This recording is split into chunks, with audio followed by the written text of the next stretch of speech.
Talking about wills can make people uncomfortable, but not talking about them can leave families, businesses, and children in incredibly difficult situations.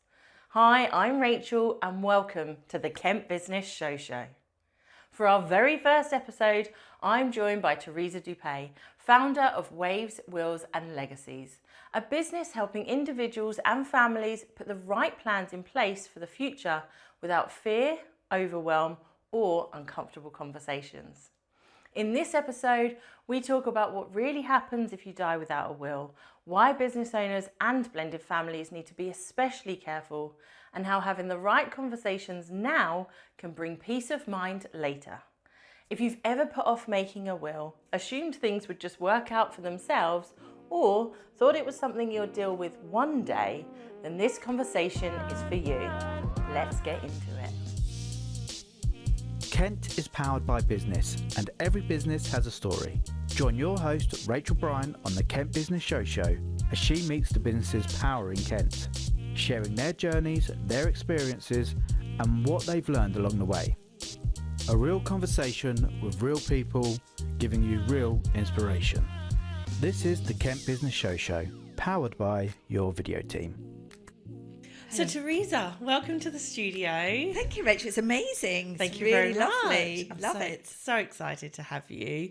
I've had the privilege of knowing you for a number of years now, and also utilising your services with family members and things like that. I know I should do it myself, but tell everyone, how did you get into the will writing world? The will writing world. Well, my background is nutrition. I did a degree in nutrition way back, and I got a bit bored with that. I did that for over 34 years and wrote a book, been on the television, and all that kind of stuff, and worldwide comments and things like that, talking to people over the world about nutrition.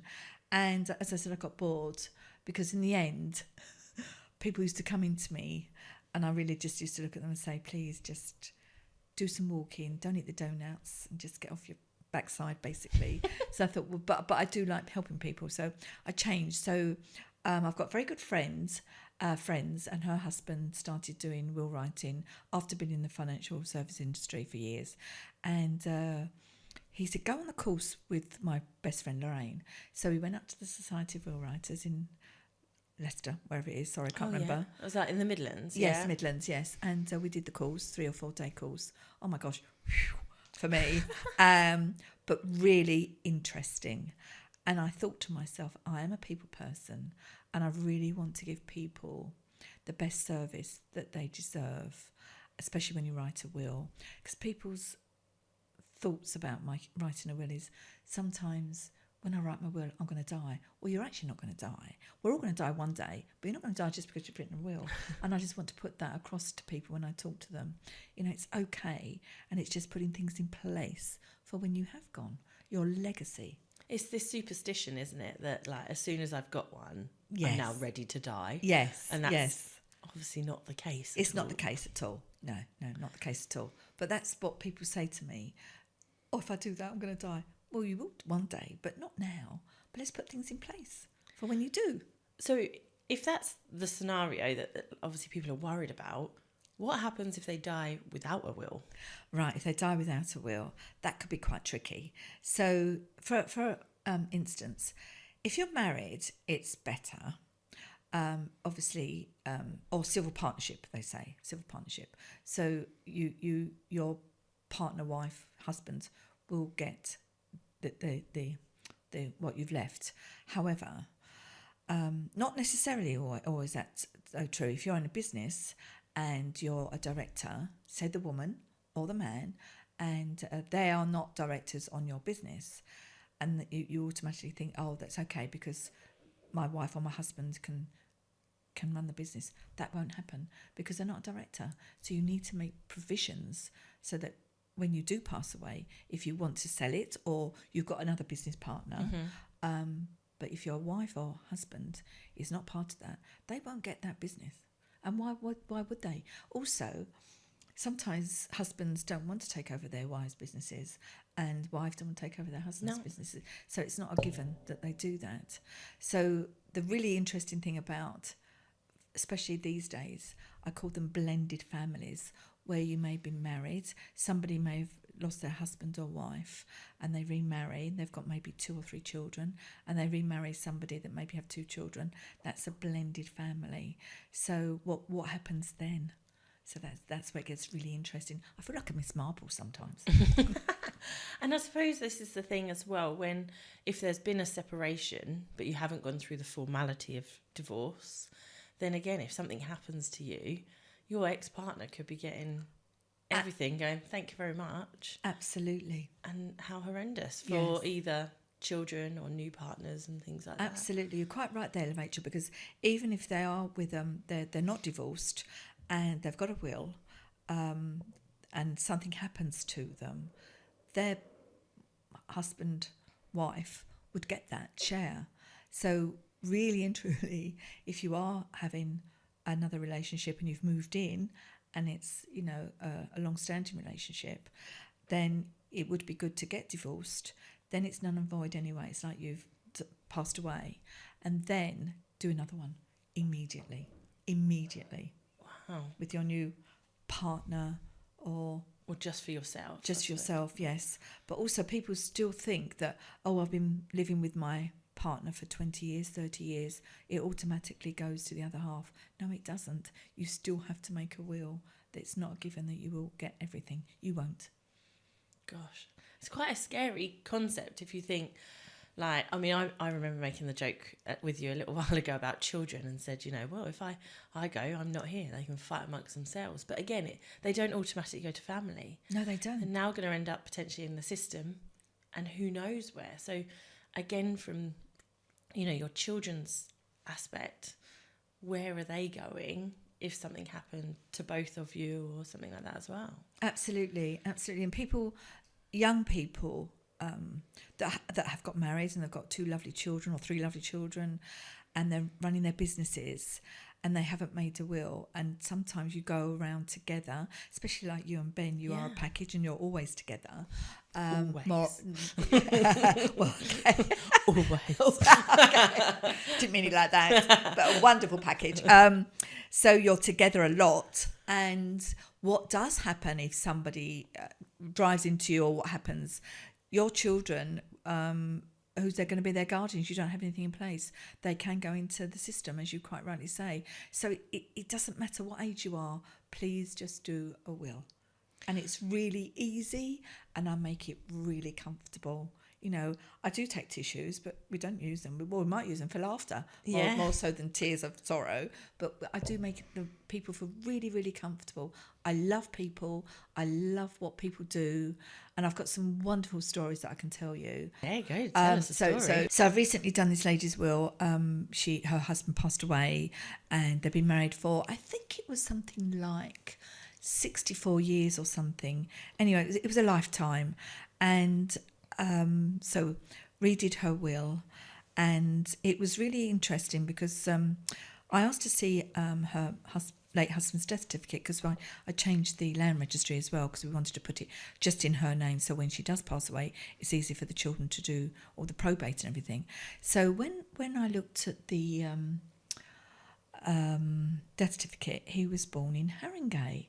So I said, okay. So then I said that my late father also worked in Haringey at Barclays Bank, and for years and years and years and years I wonder if they had communication or anything. And then so I said to my client, I said, where were you born? And she said, I was born in Tottenham High Road. And I went, okay. I said, it was a long time ago, because she's a lovely sprightly elderly lady. And I said, did you ever go to the doctors? She said, I do remember going once when I was about 8 or 9. And I said, was it in a big old Victorian type house? She said, yes. She said, you walked up the stairs and there was this big cabinet with all potions in. I said, and she described it a bit more. And I said, can you remember that doctor's name? She said, I can't. And obviously her parents passed away, so she couldn't ask her parents. I said, I suspect, because my grandfather was a doctor in Tottenham High Road, and his name was Dr. Rostand, and he used to make all his potions. And I said, I think you met my grandfather. So, and she's based in Canterbury. So this is really weird. I've gone a bit cold again. I am a bit witchy. But it's just incredible. People's stories unfold. and it's just wonderful to hear them. The comfortability that we feel around you and that warmth, it really makes the difference to have what feels like should be a heavy conversation, but actually ends up being a trip down memory lane and actually brings out all the best in what could be quite, like you say, a hard conversation, like what would happen if you passed away, who would be dealing with these things. And all of a sudden it becomes an exciting conversation because, oh my gosh, and then we did this, and it's really lovely. Oh, thank you. Yeah. So what does a will actually cover? What's in a will? Well, a will can cover a multitude of things, and it's never really one will fits all. So for a couple that have got children under the age of 18, so we would say, who would the guardians be? So it might not necessarily be a sister or a brother. It could be an aunt, it could be a cousin, it could be somebody that they know and trust. Now, this is quite hard for parents, and I do understand that, because some parents homeschool their children and they want that to continue, and maybe their sister or their brother can't do that. So it is about getting the right person. But I always say to them, put somebody down, because if something does happen to both of you at the same time, car crash, aeroplane, whatever, then you do need to put that in place up to the age of 18. So that is paramount for me. When I meet young couples and they haven't got a will, I said, just even think about that, just do that, really. Then you need your executors. So you could have somebody that, you know, is good with figures maybe, or somebody that's more sort of nurturing, especially with the guardianship. Let me just go back to that a little bit, because although you might put a brother or sister or a cousin that maybe is an equal age to you at the moment, but you can put a parent down, because I say that parents have brought you up and they're more nurturing maybe than maybe a sister or brother, because they might be working full time, and they maybe could help with schooling and things like that, with homework or maybe homeschooling. And I think that that's also good to put down a parent as well for that fact. Well, like you say as well, it's like, so our personal experience, like my sister has 3 children already. So then go and throw in 2 more. Jumping from 3 to 5 is a big difference, or even 1 to 3, none to 2. You know, all those sorts of things. It's a polite disruption to someone else's life, really, isn't it? And It you've got is. to take that into consideration. Whereas, like you say, parents 9 times out of 10 maybe are already involved in as grandparents and things like that. So to just have the more full-time thing there. Yes, yes. But there is a discussion to be had. Definitely a discussion to be had. Surprise, Mum and Dad, you've got our kids. Yeah. That's a bit too much. But also with your executors or trustees, if you do a trust, it's always important to speak to them first. Do the will. When I come round, I will go through the roles that these executors will do, and it is about taking over your, everything goes into a big pot for your estate, and then how did you want that to be divided? So you might have 2 children, and they might not be 18. So what age would you want them to inherit the money? So would it be 18, 25, 21, that sort of thing? Because they might want to go to university, so you might want them to have it at 18. But also the money would go into a trust, so that the guardians that will be looking after them, can dip into this pot, whether they're going to move into your house or their house, or there's so many different scenarios. Do we sell the house? What happens? But it's also important to actually mention this to them. Hopefully they will never, ever, ever need to do this, but it's just having that conversation. And when you do a will, we do a letter to say that, I've done my will on this date, it's been signed and witnessed, and it's stored at such and such a place, so that then you give that to your executors, so they know exactly what is going on. So that's really helpful. And what's your thoughts in relation to discussing those plans with your children and things like that? Like I remember as a kid, we're all a very open family on our side. So I knew if anything happened to my mum and dad, that we were going to my uncle. Like, we had those discussions. We knew that the house would be sold. It would be split between my sister and I, and then I've also got half siblings. So we've always known the development of their will.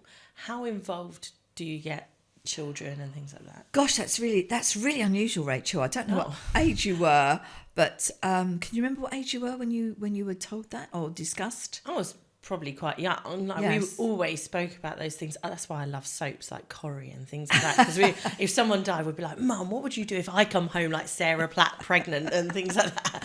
Like, so those were the discussions, from sort of probably secondary, maybe 11, 12 years old. Yeah, that's really, really good. To be honest,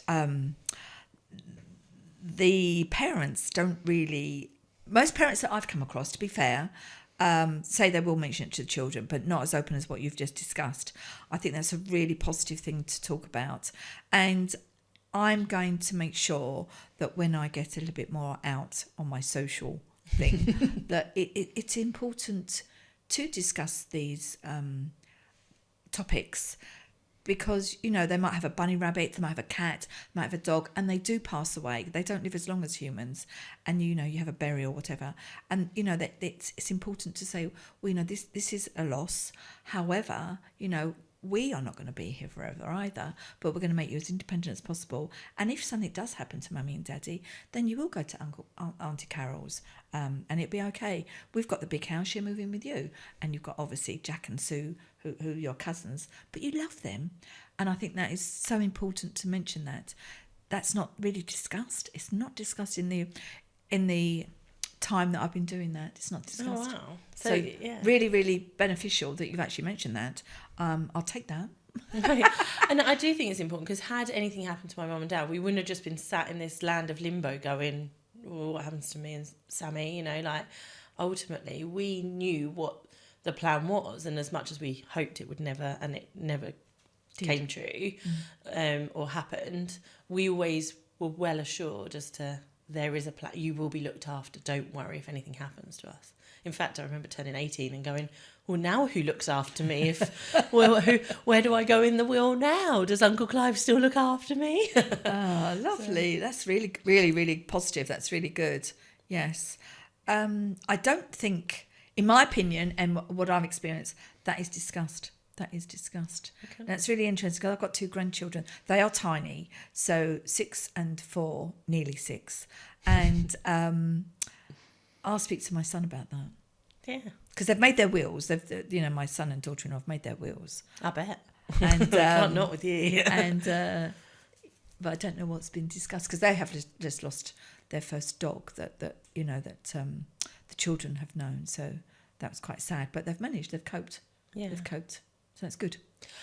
My biggest learning with you, and again, we're very fortunate as we were very involved when Ben's mum had to change her will because of the loss of his dad, of how involved we were, was actually the difference between executors and power of attorneys as well.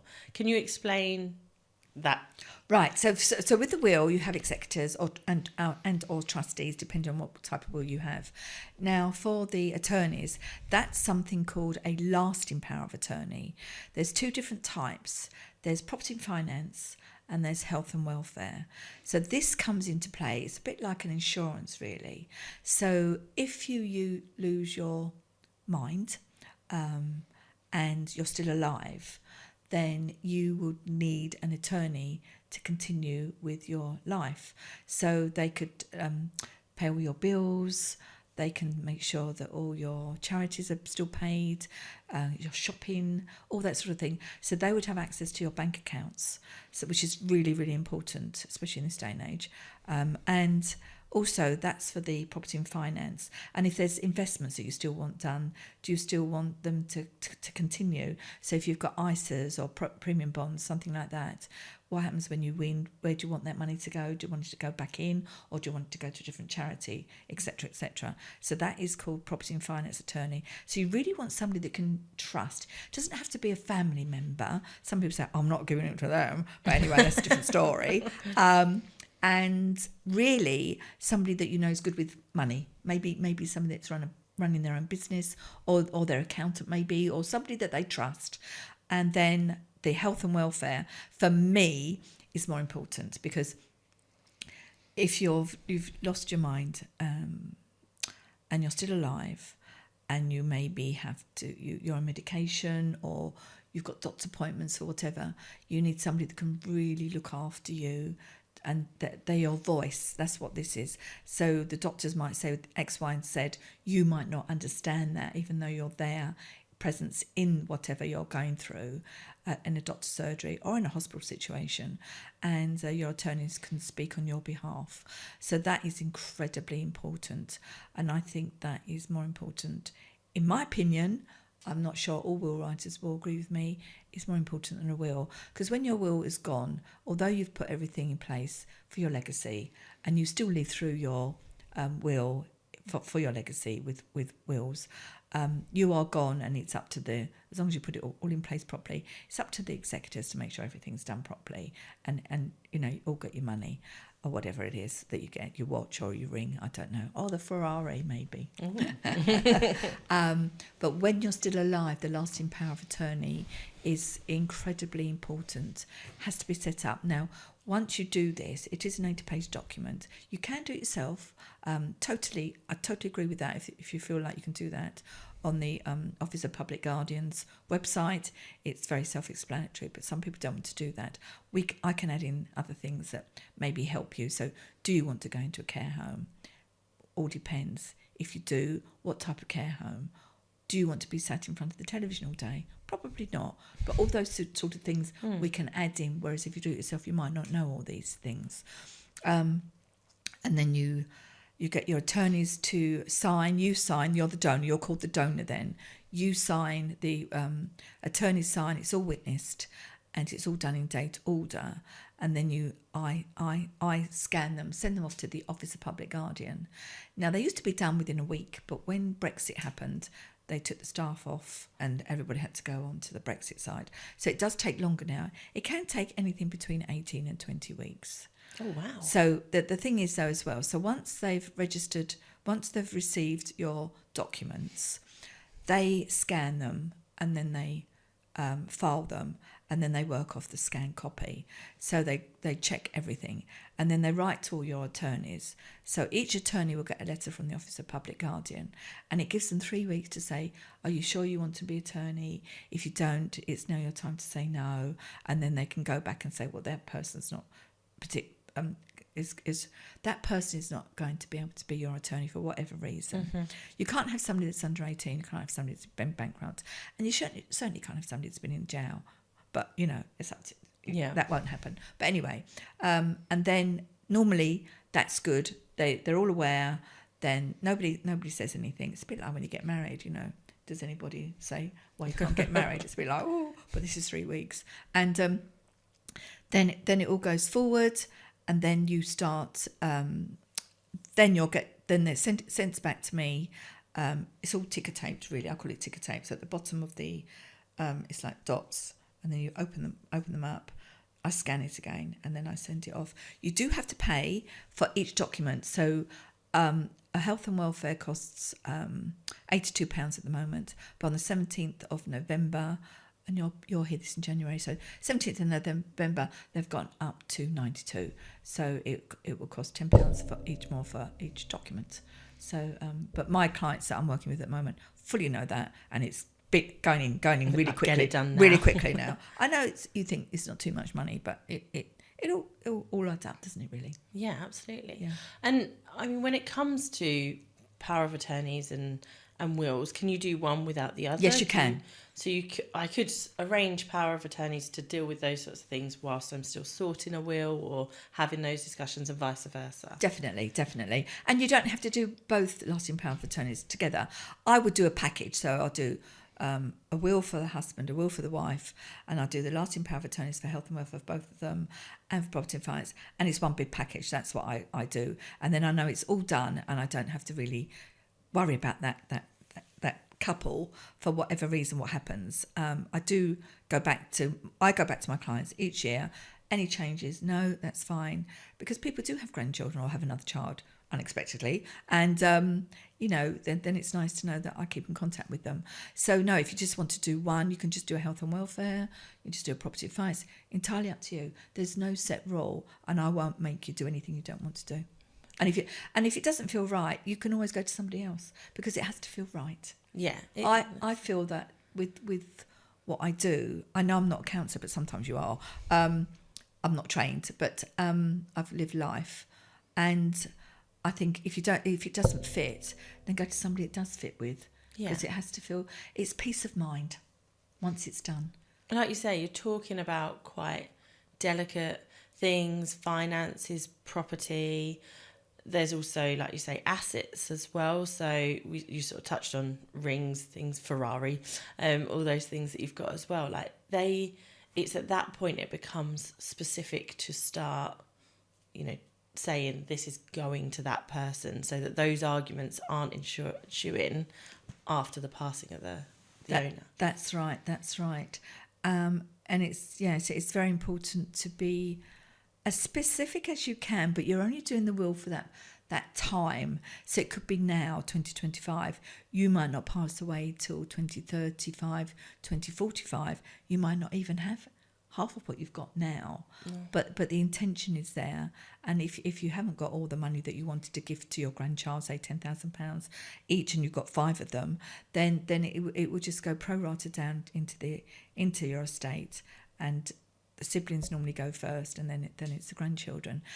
And you can be specific with names if you want to, but sometimes your children, you might have 3 children, 2 have got grandchildren for that particular couple, and the other one hasn't. So just put grandchildren, because they might have grandchildren later on. Okay. So that's something else that you can add in as well. I mean, it's all very clear and concise, and you just really, when you go and meet the clients, I tend to go to their house, their property, because I can look around then and say, not that I'm nosy, but you've got a grand piano, who's that going to? You've got an amazing cuckoo clock there, who's that going to? You kind of just say those things because they don't think about that. So you just say those things and it's like, oh, I didn't think about that. You're quite right. And do you have a property abroad? Yes or no? If you do, and it could be Italy, it could be Portugal, it could be Spain, it could be Saudi Arabia, you need to do the will in that country. That won't stand up in court here. So you need to get that will done in that country. And we just make a note of that. Incredible. So that's important as well. So I do that as well because they're comfortable. I take my time. Tissues are always at hand, as I say, but we do laugh a lot as well. And sometimes you do get couples that aren't always on the same page. And sometimes I want to just go into the wall and be a fly or something and just say, be quiet. And that happens a lot. I feel like there's a story we're going to come back to on that one then. But until then, we are going to quickly jump over to our sponsor of the podcast, of the Kent Business Show, and then we'll be back with Teresa to find out a bit more. This podcast episode was produced by your video team and recorded right here at YVT Studios. We're a full-service content studio helping coaches, creators, and business owners turn conversations into content that connects. Need a professional space to film your podcast? We've got it. Want someone to handle the filming, editing, and strategy? That's what we do best. Looking to walk away with months of high-quality video content, all filmed in one day? Book a VIP content day. Whether you're hands-on or hands-off, we'll guide you through the process, keeping it simple, stress-free, and seriously effective. It starts with a conversation. We turn that conversation into content, and that content builds your brand. Your video team, making you the hero of your brand. Welcome back to the Kent Business Show. I am still here with the gorgeous Teresa.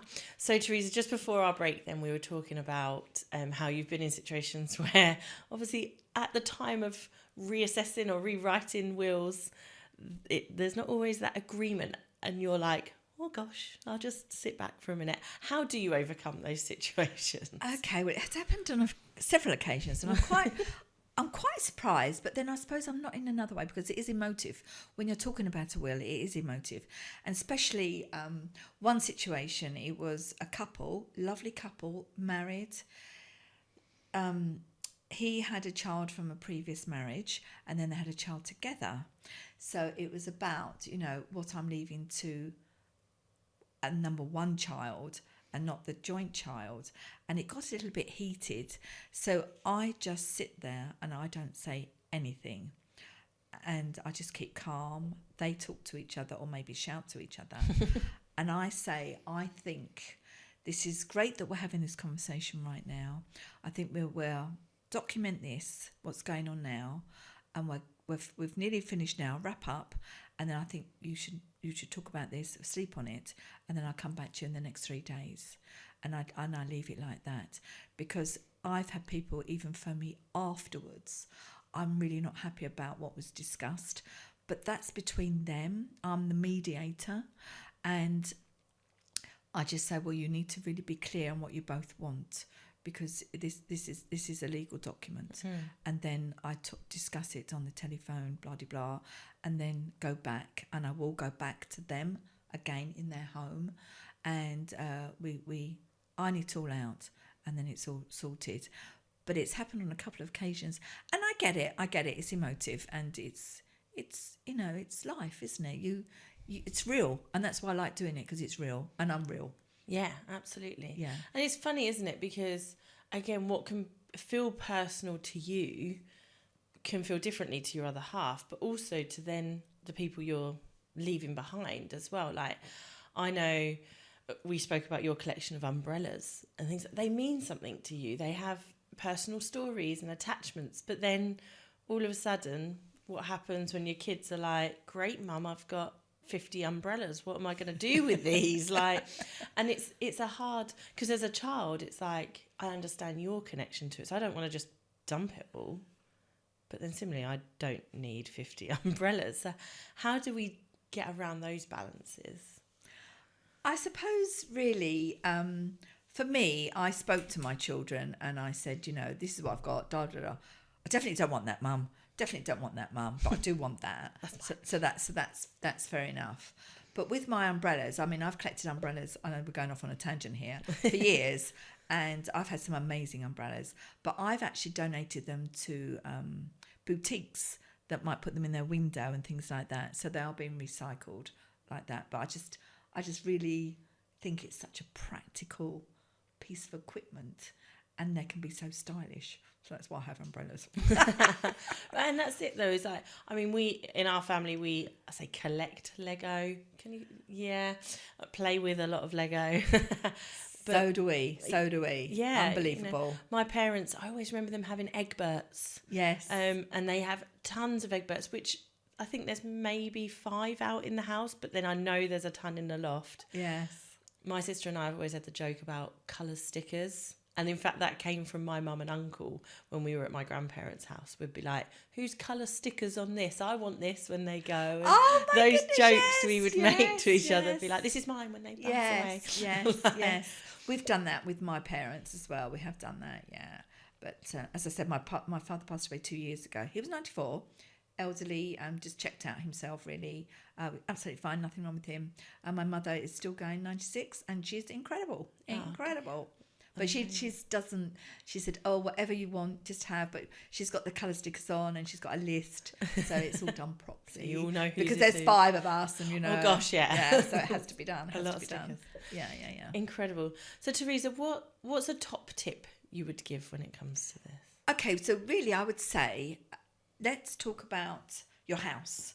So there's 2 ways of doing this. So when you buy your house, you can have it joint tenants or tenants in common. Now, tenants in common is a bit of a weird way of looking at it, but that's what it's called. TIC, T-I-C, tenants in common. That's how I remember it. So joint tenancy means you've got the house and you own 100%. So Mrs. Smith and Mrs. Smith, 100%. However, if you do tenants in common, TIC, you still own the same house, but 50% goes to Mr. Smith there, and 50% goes to Mrs. Smith there. So if anything happens to Mr. Smith, Mrs. Smith doesn't have to worry about her part of the house. She's safe and nobody can touch that. And that's why we set it up like that.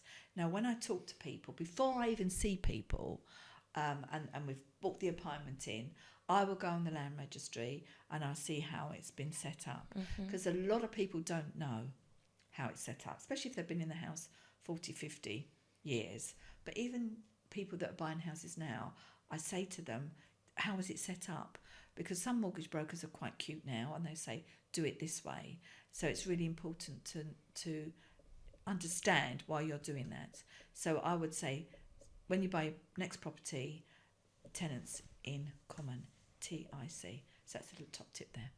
So what does that actually mean then in relation to, so if we've got a property and it's owned 100% by both of us and something would happen to my other half, does that mean if he's got debts or things like that, that it can be taken out of my half of the property? Definitely. Whereas as a 50-50 with the tick, they can take out whatever they can out of 50%, but they not can't yours. touch mine. That's right. That's a real safeguarding thing for the future as both a partnership, children, everything. Yes, it is. It's really worth doing, and it's very simple to do.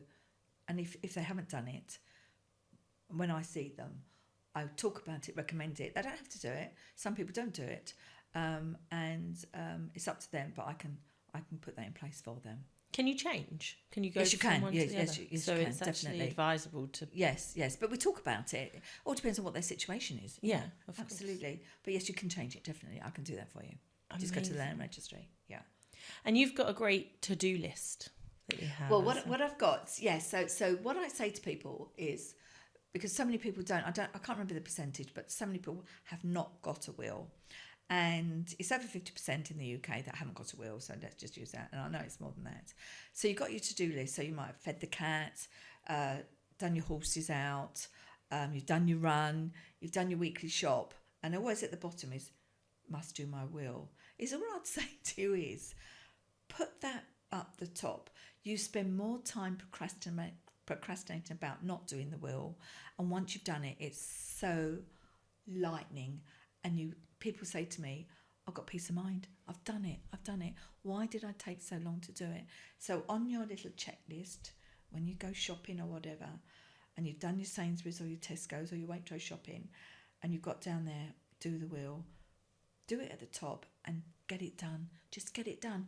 You really will thank yourself that you've done it. That's what I'd really like to say. Yeah. Great. I'm gonna switch back as well, just because we spoke then about property as well. How different is it for those in the rental world? And I don't mean those with a portfolio, but those who are renting. Do they have, if they're moving house every year or every couple of years, are they looking to have to change things in that sense? You don't have to change your will if you move. However, it's good to know whoever's done the will for you, like somebody like me, that they could just drop me a line and say, I've moved and this is my new address. You don't have to really change your will, but they might one day buy a property because the rental, is still quite rife in England, and they might want to buy property. Then I would change their will then, and I would set it up how they want it set up, either joint tenancy, but I'd recommend the tick tenants in common, definitely. Yeah. Great. We spoke earlier as well about changes with policies and things like that, and with budgets, obviously this can change things, and obviously what you've spoken about today is relevant as of today.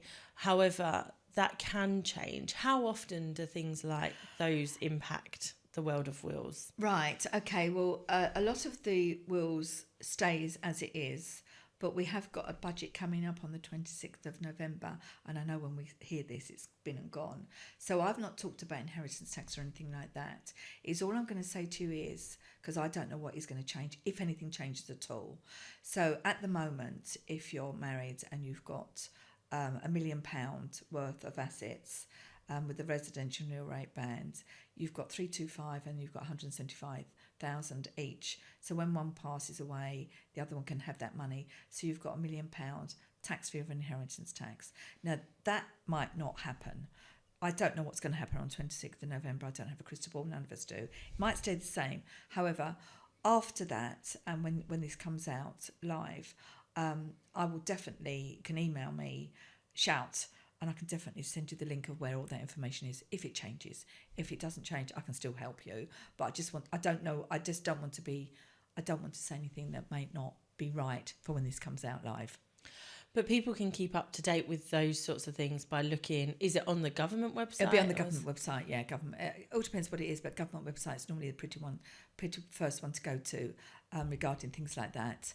And also the Office of Public Guardian for your LPAs, definitely. But I can send you all the links for that. That's not a problem. Amazing. And we'll obviously put those in the show notes as well, so that people can click on those direct and get that information.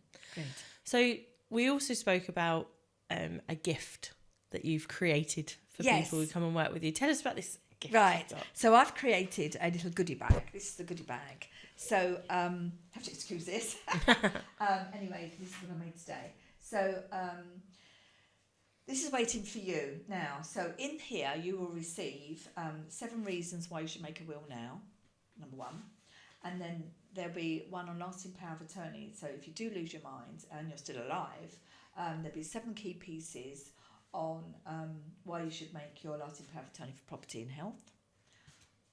7 key pieces of information for health and welfare. And then for a bonus as well. Love a bonus. The difference between each LPAs, the difference between a lasting power of attorney for health and welfare and property and finance. And when purchasing your home, I go into great detail about the land registry and how to do that. And then also there'll be 7 key pieces on information of the what ifs. The what ifs. There's so many what ifs when you don't make a will, and that being here as well. And they can sign up on my website and they can get all this in a PDF. And it's all free. So they can just come to your website, which we'll link below, like I say, provide you with their details, and then you'll send them all of that. Yeah, on a PDF, yeah. That's incredible. Thank you very much for that. No, you're very welcome. So what's...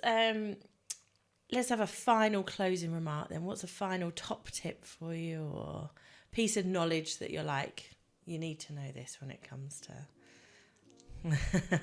I think not maybe a piece of knowledge, but for, as I said about, your shopping list, your to-do list, prioritise it, do it now. It's January, new life, new year rather, and what's your New Year's resolution? Make your will. You're going to feel so much lighter, so much brighter, and peace of mind. You just want that for the year. Exactly. I would. Teresa, thank you so much for coming and joining us on the Kent Business Show today. We're really excited to share all of Teresa's details. We'll grab those links and put them in the show notes below. And you can come and get in touch and start that conversation with Teresa. Let's get it going. Thank you very much. It's been a pleasure. If you've enjoyed this episode and you're a Kent-based business owner with a story to share, we'd love to hear from you. You can find out how to be a guest on the Kent Business Show using the link below. Be seen, be heard, be unforgettable.